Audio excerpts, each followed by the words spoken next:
وصحبه أجمعين. اللهم لا علم لنا إلا ما علمتنا إنك أنت العليم الحكيم وتب علينا إنك أنت التواب الرحيم. رب اشرح لي صدري ويسر لي أمري واحلل عقدة من لساني yafqahu qawli. Ikhwan dan akhwat yang dimuliakan Allah, pada pertemuan kali ini insyaallah kita akan kaji materi akidah yang cukup lama kita pending karena pembahasan yang bersifat maudhu'i, kondisional. Setelah kita mengadakan daurah janaiz, juga kita bahas sebelumnya tentang asbabul khusyuk di salat, yang insyaallah nanti kita juga akan singgung tambahan-tambahan yang terkait dengan materi al-khusyuk. Namun materi akidah tidak kalah penting yang harus kita kaji dan kita dalami, karena itu merupakan inti dan pokok dalam Islam. Sekalipun tentunya materi-materi lain juga penting untuk kita ketahui, kita pahami, dan tentunya kita amalkan dalam kehidupan sehari-hari. Dan tidak itu saja, kita berkewajiban untuk menyampaikan kepada keluarga, kepada anak, kepada istri, ya, baik yang di sini maupun yang di Indonesia, terutama yang tidak bisa menghadiri majelis seperti ini.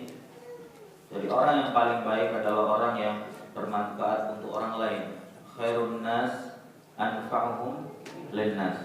Rasulullah SAW bersabda, sebaik-baik manusia adalah yang bisa memberikan manfaat kepada orang lain, apapun itu bentuknya. Apakah manfaat duniawi, apalagi manfaat ukhrawi. Seorang yang bisa membantu dengan uangnya, bantulah dengan uang. Yang bisa bantu saudaranya dengan tenaga, bantulah dengan tenaga. Yang bisa membantu dengan pikiran, bantulah dengan pikiran kita. Yang bisa menularkan ilmunya, baik secara langsung dengan ceramah, atau dengan mungkin tulisan, atau dengan rekaman, atau dengan video, sampaikan kepada keluarga yang mungkin mereka sangat butuh, cuma tidak sadar. Banyak dari kaum muslimin yang sebenarnya mereka orang-orang yang sangat haus terhadap ilmu agama, tapi mereka tidak menyadari akan kebutuhan itu, sehingga dia hidup terasa hidupnya hampa.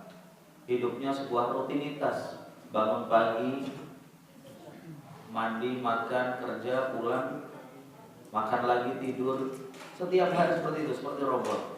Gak ada kemajuan dalam hidupnya dalam masalah ukhrawi.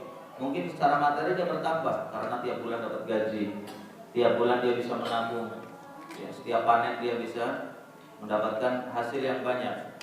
Namun dari segi persiapan untuk menghadap Allah Subhanahu wa taala sangat kurang. Padahal seseorang sangat membutuhkan bekal untuk menghadap Allah melebihi bekal dia untuk hidup di dunia ini. Hidup di dunia itu berapa lama? Mungkin paling lama untuk umur umat Rasulullah SAW 100 tahun. Bahkan kalau yang sudah di atas 80 tahun rata-rata sudah uzur. Imma dia pikun, imma dia sudah sakit yang tidak bisa beraktivitas lagi.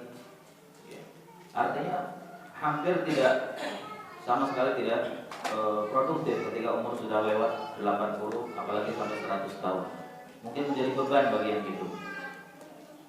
Oleh karena itu, kehidupan yang sebentar ini, yang mungkin sebagian kita sudah sampai ke umur 40, ada yang 50, barangkali ada yang lebih dari itu.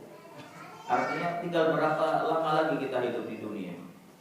Sekalipun yang muda juga tidak ada jaminan akan lebih lama hidup di dunia, karena tidak ada yang tahu ajal seseorang. Betapa banyak pemuda yang meninggal dunia, demikian juga betapa banyak orang tua yang masih sehat. Namun secara umum, kata Rasulullah SAW, a'maru ummati baina 60 wa 70. Umur umatku itu rata-rata antara 60 sampai 70 normalnya. Kalau yang lebih dari itu luar biasa, ya, yang kurang dari itu banyak. Tapi secara umum orang bisa memprediksi, bisa mengira-ngira bahwasanya kira-kira umur saya tinggal berapa tahun lagi, berapa puluh tahun lagi. Oleh karena itu, bersegeralah, bergegaslah kita untuk mempersiapkan diri kepada Allah Subhanahu wa taala.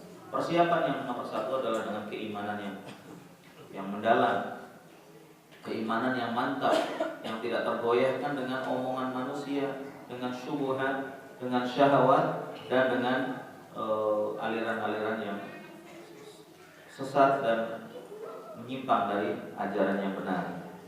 Yang kedua, kita harus memperkuat alaqah dan hubungan kita dengan Allah Subhanahu wa taala.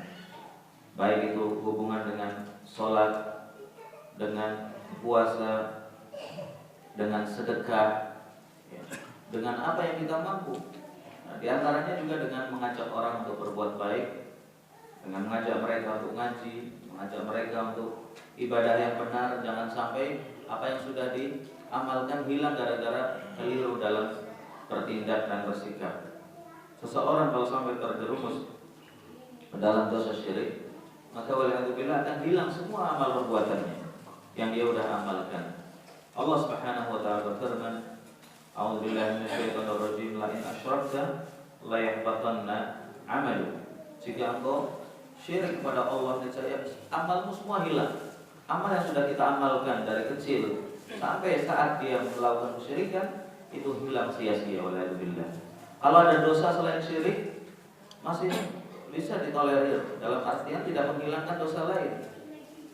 Seorang misalkan terjerumus ke dalam dosa zina waliyadzubillah, atau riba, atau judi dan yang lainnya, dia akan berdosa, tapi dosa itu tidak akan menggugurkan ibadah ataupun amalan-amalan yang telah diamalkan, pahala yang lain. Tapi syirik, waliyadzubillah, kalau seorang melakukan kesyirikan, maka dosanya, pahalanya akan hilang semua. Di samping juga dosanya merupakan dosa yang paling besar.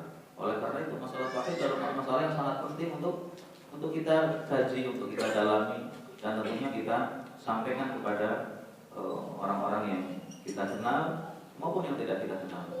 Bisa di-share melalui email, melalui WhatsApp, melalui SMS. Apa yang bisa kita berikan, selagi apa yang kita dapatkan itu baik, maka insya Allah akan menjadi amal soleh antum sekalian. Ya, pada pertemuan sebelumnya kita sudah membahas tentang tidak mungkin seorang itu melihat Allah Subhanahu wa taala di dunia. Tidak ada yang mampu melihat Allah Subhanahu wa taala di dunia ini. Karena dunia adalah sesuatu yang lemah. Bahkan disebutkan dalam hadis, ya, seandainya Allah Subhanahu wa taala kasyafat an wajhihi, seandainya dibuka tabir dari muka Allah Subhanahu wa taala, ya, la ahraqat ilaihi man taha ilaihi basaruh. Ini saya akan terbakarlah semua yang terkena sinar dari pancaran wajah Allah Subhanahu wa taala. Jadi seandainya Allah membuka tabirnya, niscaya semua yang terkena sinar pancaran cahaya Allah akan terbakar dan binasa. Oleh karena itu ketika Nabi Musa alaihissalam, ya, meminta kepada Allah Subhanahu wa taala atas desakan kaumnya untuk melihat Allah, mereka semuanya pingsan, bahkan meninggal. Mereka mati semua. Kemudian Allah hidupkan kembali karena tidak ada yang mampu. Dan itu baru disuruh untuk melihat puncak gunung, di mana gunung itu juga tidak tetap, namun dia meleleh dan tidak mampu untuk melihat Allah Subhanahu wa taala. Ya. Wa man za'ama annahu yara rabbahu fi darid dunya fa huwa kafir. Barang siapa yang mengatakan bahwa dia pernah melihat Allah di dunia, maka sungguh dia kafir karena dia bohong dan mengada-adakan atas nama Allah Subhanahu wa taala. Kalau dia melihat sesuatu, mungkin dia jin, ya, mungkin dia syaitan atau makhluk lain. Nah, kemudian poin yang berikutnya adalah wal fikratu fillahi tabaraka wa ta'ala bid'ah. Wal fikratu fillahi tabaraka wa ta'ala bid'ah. Memikirkan zat Allah Subhanahu wa taala adalah merupakan perbuatan yang bid'ah. Dalam artian memikirkan Allah itu seperti apa, besarnya seperti apa, bentuk tangannya, mukanya, kakinya seperti apa. Karena ini semua sabit dari hadis Rasulullah SAW yang sahih bahwasanya Allah itu punya kaki. Dalam Al-Quran disebutkan Allah punya tangan, yadullahi fawqa aydihim, bahwa Allah juga punya mata dan seterusnya. Itu semuanya benar adanya. Namun hakikatnya tidak tahu, bahkan tidak ada yang tahu. Sampai Rasulullah SAW sendiri tidak memberitahu kepada kita yang zahirnya beliau tidak mengetahui secara hakikatnya. Karena Rasulullah sendiri tidak pernah melihat Allah. Ketika Isra dan Mi'raj ditanya, "Ya Rasulullah, ara'aita rabbak? Apakah engkau melihat Tuhanmu?" Kata beliau mengatakan apa? Nurun anna rabbak. Saya hanya melihat cahaya. Jadi ketika berbicara langsung dengan Allah untuk mendapatkan wahyu salat, itu beliau hanya melihat cahaya yang sangat indah. Cahaya yang menghalangi dia dari tabir antara dia dengan Allah Subhanahu wa taala. Aku hanya melihat cahaya. Anna arah, bagaimana mungkin aku bisa melihat Allah Subhanahu wa taala. Rasulullah sendiri manusia yang paling mulia tidak bisa melihat Allah, apalagi orang yang jauh di bawah beliau. Demikian juga berpikir tentang Allah, berpikir tentang seperti apa Allah, itu merupakan perbuatan bid'ah, artinya tidak pernah dilakukan oleh salafus saleh ridwanullah alaihim ajmain. Rasulullah sallallahu alaihi wasallam bersabda, sekalipun hadis ini lemah, cuma disebutkan dalam mu'alif di sini, tafakkaru fil khalq, berpikirlah kalian terhadap ciptaan Allah, tentang gunung yang begitu besar, tentang lautan yang begitu luas, tentang manusia yang pintar sampai bisa terbang ke angkasa, bisa menyelam ke dasar laut, hewan-hewan yang aneh dan berbagai macam bentuknya, semuanya dipikirkan untuk menyampaikan kita kepada Sang Pencipta Allah Subhanahu wa taala. Kita diperintahkan untuk memikirkan ciptaannya, wala tafakkaru fillah, dan janganlah kalian berpikir tentang Allah, karena tidak mungkin kita sampai, biarpun kita berpikir sepanjang kita hidup tentang siapa Allah sebenarnya, hakikatnya bagaimana, nggak mungkin sampai, karena kita tidak pernah melihatnya, kita juga tidak pernah bertemu dengannya. Bagaimana kita akan bisa mengetahuinya? Fa innal fikrata fil rabb tabdah asyak fil qalb, karena berpikir tentang Allah itu bisa menyebabkan keraguan di dalam hati seseorang.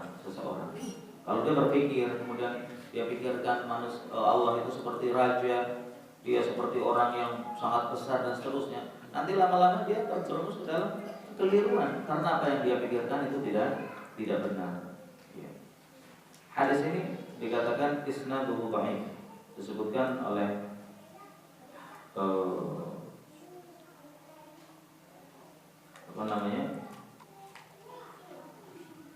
Syekh Al-Albani,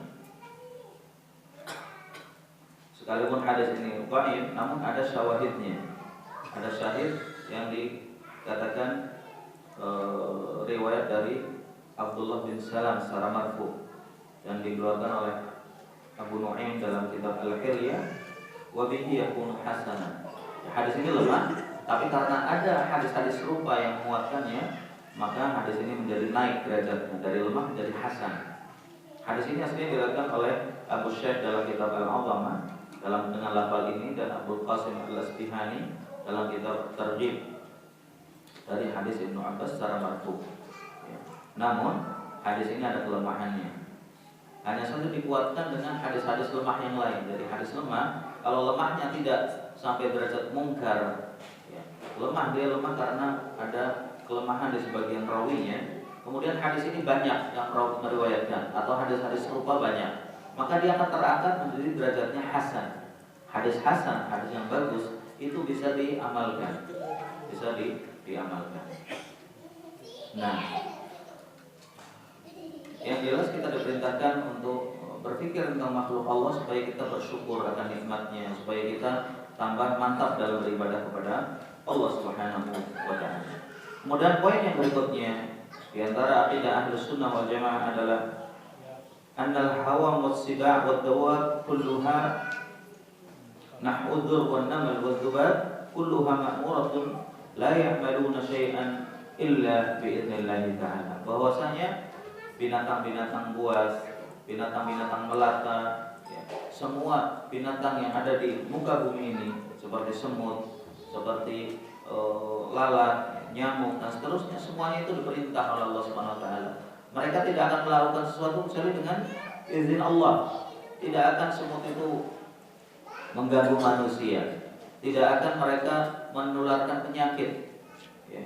Tidak akan mereka berbuat yang merugikan manusia kecuali dengan izin Allah.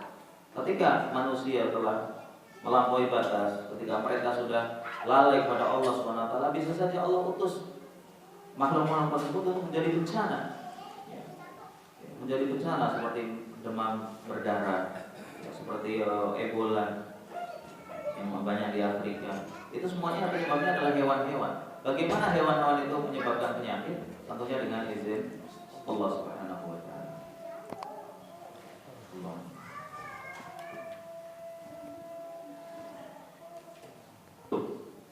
Baik hewan bahkan manusia pun, mereka semuanya adalah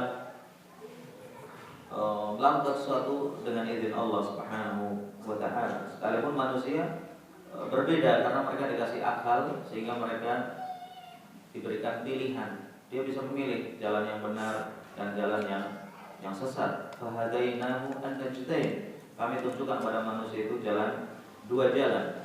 Jalan kebenaran yang menunjukkan dia ke surga, yang menyampaikan dia ke surga, dan jalan kesesatan yang tentunya akan mengantarkan dia ke neraka.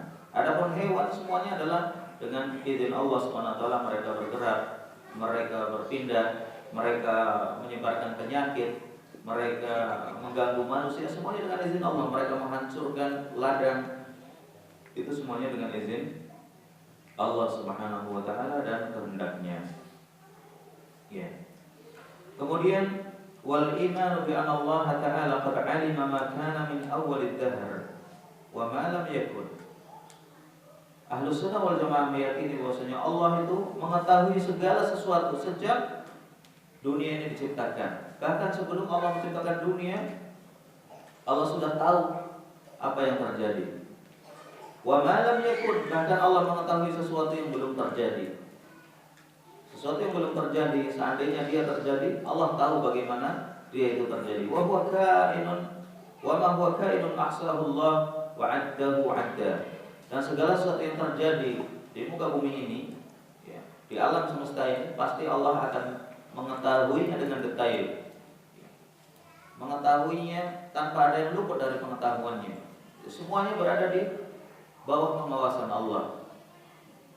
Kita semua, baik ketika berada bersama teman-teman maupun kita sedang sendirian, ketika kita di siang hari maupun di malam hari, ketika di luar maupun di dalam kamarnya, semuanya Allah ketahui gerak-gerik dan perilaku kita. Oleh karena itu kita harus merasa selalu diawasi olehnya, terutama ketika kita mau melakukan kemaksiatan, ketika kita akan melakukan kejahatan, maka ketahuilah bahwasanya Allah itu selalu mengawasi kita dan kita hendaknya selalu merasa diawasi oleh Allah Subhanahu wa taala. Wa man qala innahu la ya'lamu ma kana wa ma huwa kain faqad kafara billahil azim. Barang siapa yang mengatakan bahwa Allah tidak tahu sesuatu yang sudah lewat dan sesuatu yang akan terjadi, maka sungguh dia telah kufur kepada Allah Subhanahu wa taala. Ya, ada kelompok dari kelompok Islam yang mengatakan Allah tidak mengetahui kecuali setelah terjadinya sesuatu. Ini adalah kufur. Karena itu adalah ilmu manusia. Kalau manusia benar tahunya setelah terjadi. Adanya bencana gempa misalkan, adanya tsunami, adanya wabah penyakit setelah terjadi. Sebelumnya mereka nggak tahu. Mungkin dengan kemajuan teknologi mereka bisa memprediksi, tapi sekedar prediksi dan perkiraan. Betapa banyak prediksi mereka yang meleset. Seperti dulu kasus kejadian di Yogyakarta misalkan. Kita setiap hari mendengar berita apa? Gunung Merapi yang akan meletus. Ternyata tiba-tiba yang terjadi apa? Gempa di daerah Bantul dan sekitarnya. Orang kaget, yang tidak diprediksi sama sekali malah terjadi. Sementara Gunung Merapi yang tiap hari diberitakan nggak jadi meletus.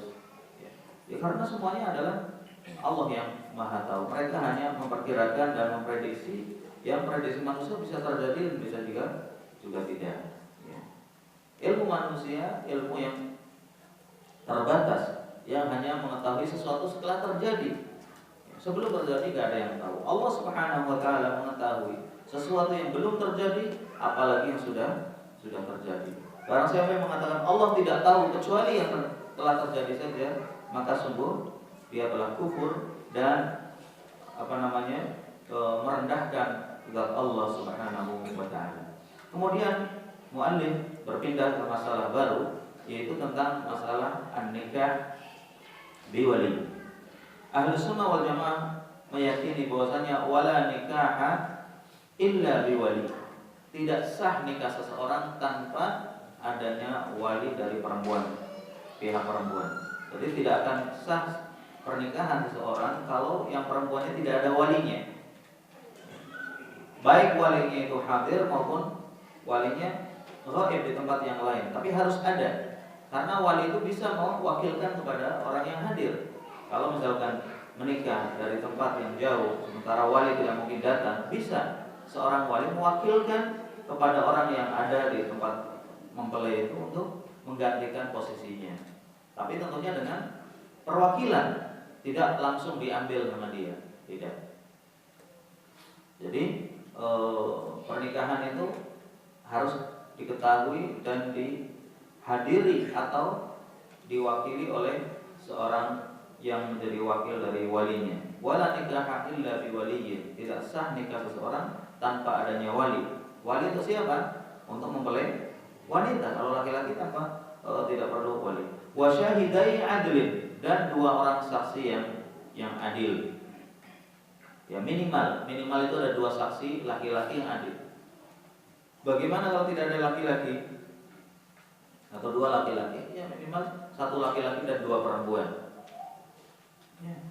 Wasadaq, dan juga mahar atau mas kawin. Qalla aw katsur. Mahar itu bisa banyak atau sedikit, tergantung kesepakatan antara si mempelai laki dan mempelai perempuan. Bahkan kalau tidak punya uang, bisa dengan yang lain seperti mengajari Al-Quran. Rasulullah SAW pernah menikahkan seorang sahabat yang miskin, dia tidak punya harta, dia menjadikan maharnya apa? Al-Quran. Kemudian Rasulullah SAW menikahkan dia, angkat tuka bima ma'akamil Al-Quran. Aku nikahkan kamu dengan apa yang kamu miliki dari hafalan Al-Quran, diajarkan kepada istrinya. Iya. Wa man lam yakun lahu wali, kalau ada wanita sebatang kara, kadang-kadang ada terjadi wanita enggak punya keluarga. Orang tuanya sudah meninggal semuanya, saudaranya juga enggak ada, atau barangkali dia wanita yang tidak diketahui asal usulnya, dia dipungut oleh orang, enggak ketahuan siapa orang tuanya. Mungkin dulu bayinya dibuang di pinggir jalan misalkan. Terus bagaimana kalau dia mau menikah? Sementara dalam Islam harus adanya wali. Maka fasultanu waliyyu man la waliyyalah. Maka pemerintah yang dia tinggal di situ, kalau di sini ya raja, di Indonesia presiden, atau yang mewakilinya seperti menteri agama atau petugas KUA, ya, tergantung siapa yang dikasih wewenang oleh pemerintah.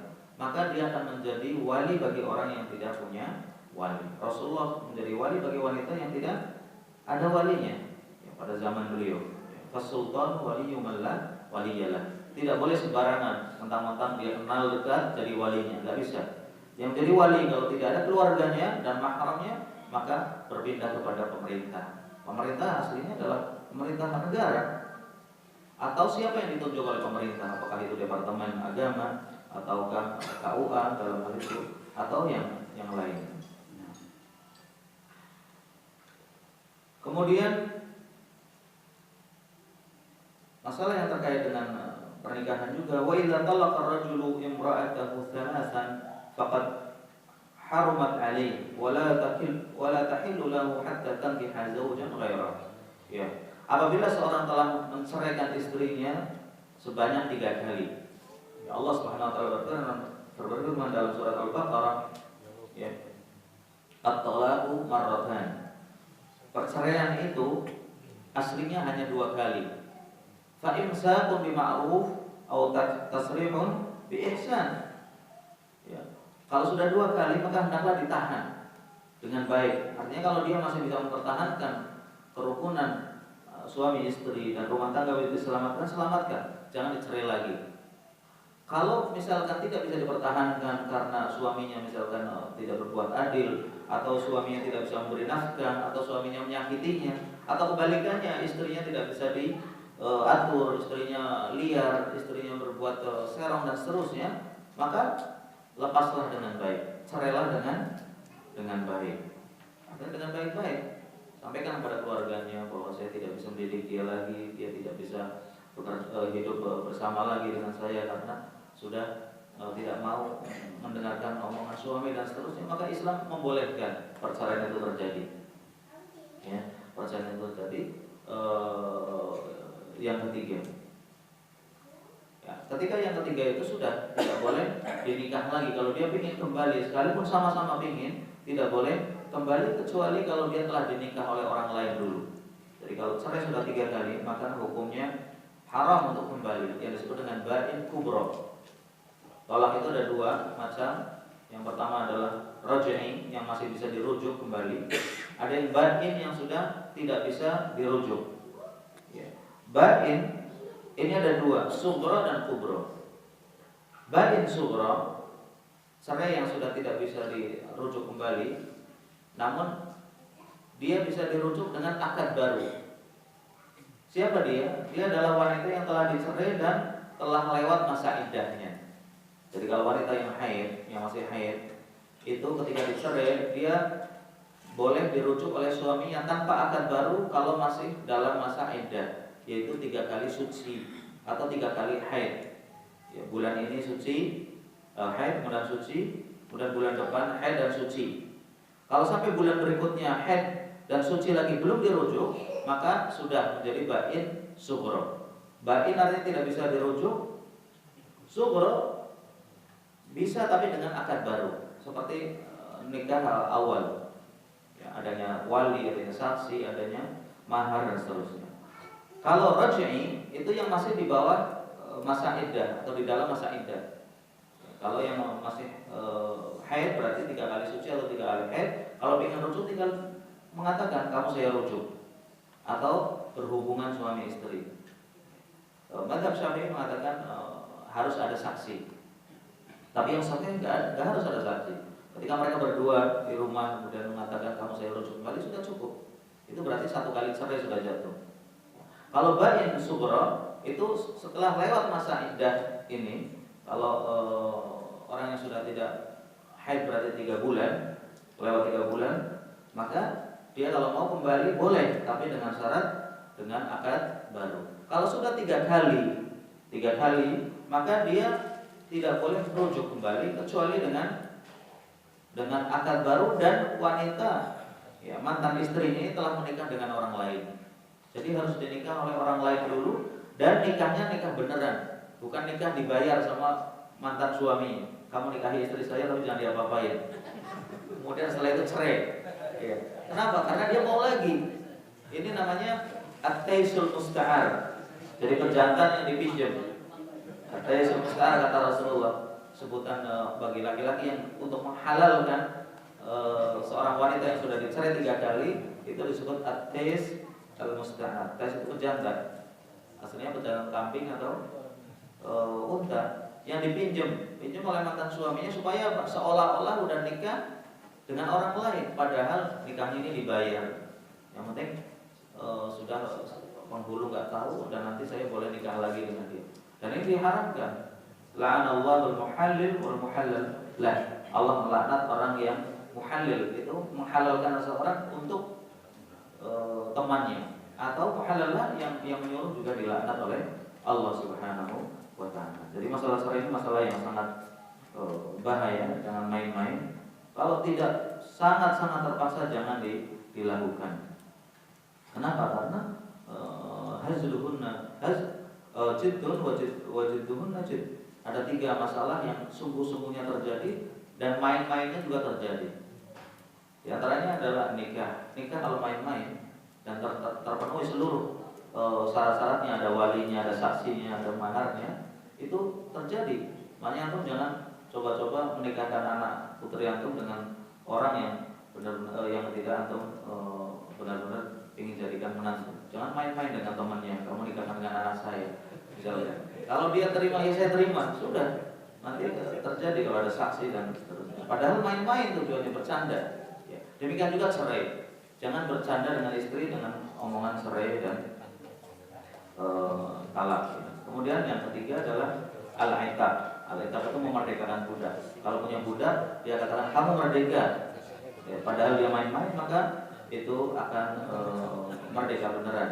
Karena tiga hal ini adalah tiga yang sungguh main-mainnya dan sungguh-sungguhnya itu sama. Baik, karena waktunya sudah habis. Kalau ada pertanyaan mungkin satu. Ini Ustaz, bagaimana yang laki-lakinya misalkan gila, terus si perempuannya nikah lagi, bagaimana sama dengan yang meninggal atau cerai itu hukumnya? Suaminya gila. Iya, gila benar-benar 100% gila ya, bukan stres. Nah, kalau dia gila dan menurut prediksi dokter udah dicek misalkan dia sulit untuk pulih, maka seorang istri bisa mengajukan gugat cerai ke walinya. Ya walinya akan menjadi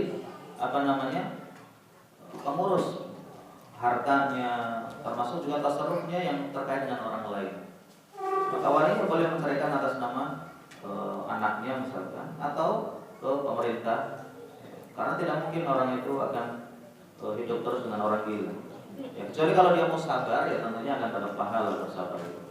Tapi kalau dia tersiksa, kemudian dia tidak mungkin hidup bersama, tidak bisa mengurus lagi, maka akhirnya boleh dia minta cerai kepada pemerintah supaya dia dicerai secara resmi.